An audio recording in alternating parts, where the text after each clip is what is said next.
There's a children's book called Apples and Pumpkins that's still in my house. The cover is ripped off and it's seen better days, but it means the world to me.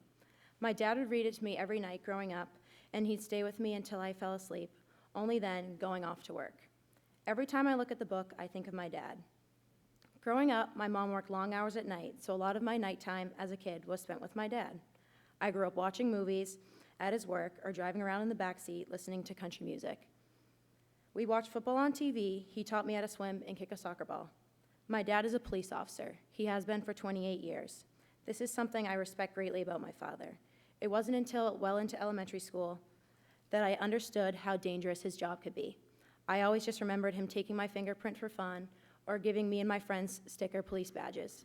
I always loved sitting in the back of the cruiser, lights blaring with faint sirens, and walking around the police station, holding his hand at every turn, fascinated with each little thing. I didn't realize how dangerous it was or could be. I never really comprehended it because he never told me that side.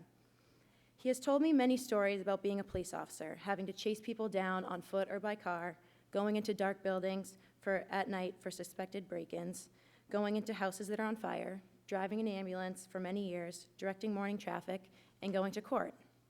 He loves his job. He has fun going to work every day, and he never complains. My dad's occupation does not define him, but I believe it's helped me develop into the person that I am now. He's extremely confident and sometimes a bit reserved because he's a purposeful guy. His personality and way of life are a lot like mine. I'm extremely competitive and honest to a fault at times. My dad never sugarcoats anything, and I have developed this trait from him as well. My dad has always helped me make my goals possible. He has consistently pushed for me, driving me to my practices, getting up early to take me to games, and helping me make it where I am now. My dad never made it about his passions. He let me find my own. When it became clear that soccer would be my thing, he took it on himself to learn about the sport and become a soccer dad. I have always been into sports, and a lot of that came from him. When he was a kid, he was really athletic, playing hockey, football, and wrestling. I was lucky enough to have been able to try any sport because he always encouraged me to try anything I wanted. He was never happy with me scoring a goal if it meant I didn't play well or work hard. It was always about doing it the right way. It helped teach me that the most important part of the game isn't scoring, but instead about being the best player that you can be, working as hard as you can, and being a good teammate. One defining trait of my dad is that what you see is what you get. He doesn't hold grudges, and he takes everything as it is. He is honest, and he has taught me to be honest and true to myself. During my time at Brooks, I have found myself not always being the person I want to be. We all struggle with that from time to time. And when we do, we need someone we trust who will help us focus on what really matters. My dad is that guy for me because I know he'll be honest with me while also giving me the best advice to help with the problem. I remember the day my dad took me to my first club soccer tryouts. I was scared. I didn't think I would make the team. The car ride was silent. I was too nervous to talk, all the way to Amesbury Sports Park, which is like 30 minutes from my house. I had my soccer bag and soccer ball in hand. I opened my door, and my dad tied my shoes for me. He always tied my cleats growing up. I put my shin guards on, and he hugged me. He said, "Have fun and play hard." Being only 8 at the time, I didn't know much about the game of soccer, and neither did my dad. But suddenly I felt better. Suddenly I believed more in myself. He's always had a way of doing that for me. He said that the coaches will see my effort even if I wasn't technically perfect. I believed him and went out and played hard. The car ride back wasn't silent this time, but full of happiness about the tryout and my dad giving me some feedback on what I could work on.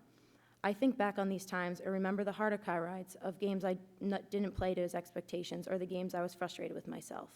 But the common thing is that my dad has been there for almost all of these moments. He's been my coach my whole life, guiding me down the right path and helping me do the things I need to do to be the best player I can be. Some parents scream and yell, but my dad is always silent on the sidelines. I was always able to tell if he was happy with how I was playing or not happy with how I was playing. He had certain hand signals to let me know what I needed to do better in games, and if I was playing well, he'd give me a clap or two.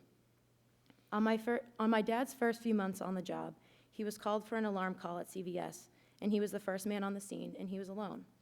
He told me he was told to go and check out the building just to see if it was a fluke. In towns like Hamilton, where crime is low, most things aren't very dangerous.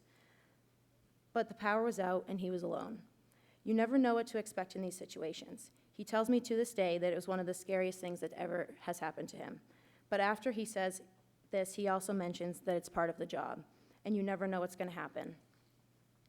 Being a police officer now is one of the hardest jobs. It's disappointing seeing the change in how people feel about them. My views have never changed, but it may be biased due to the fact that I am a police officer's daughter.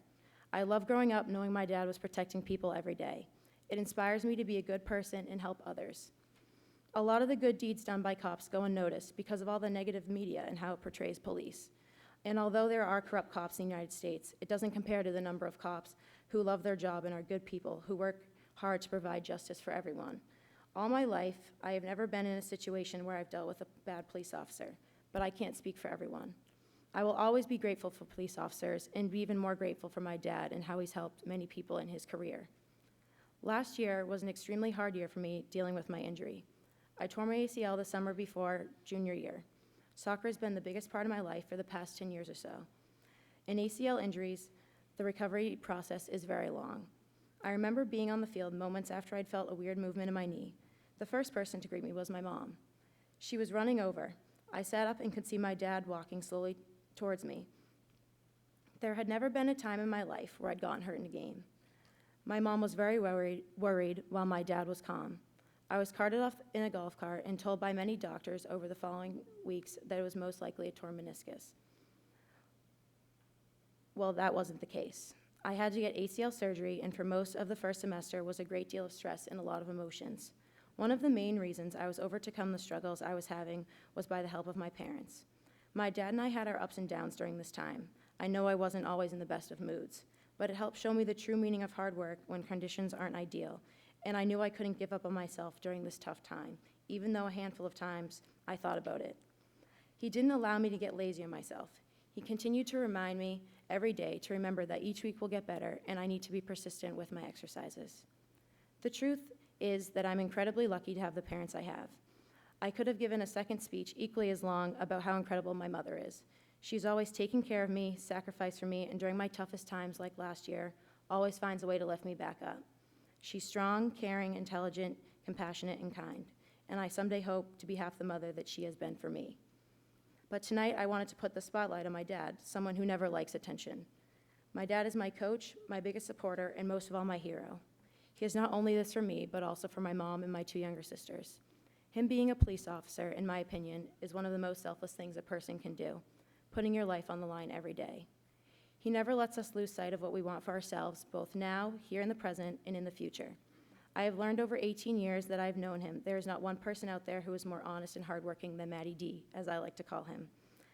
I get my strength and courage from him, not only being a police officer, but him being on the sideline at all my games, away from everyone else, watching my every move on the field and always supporting me. It all comes from the heart and a place of passion and love, and this passion for greatness influences me every day. I wouldn't be standing here tonight if it wasn't for my father.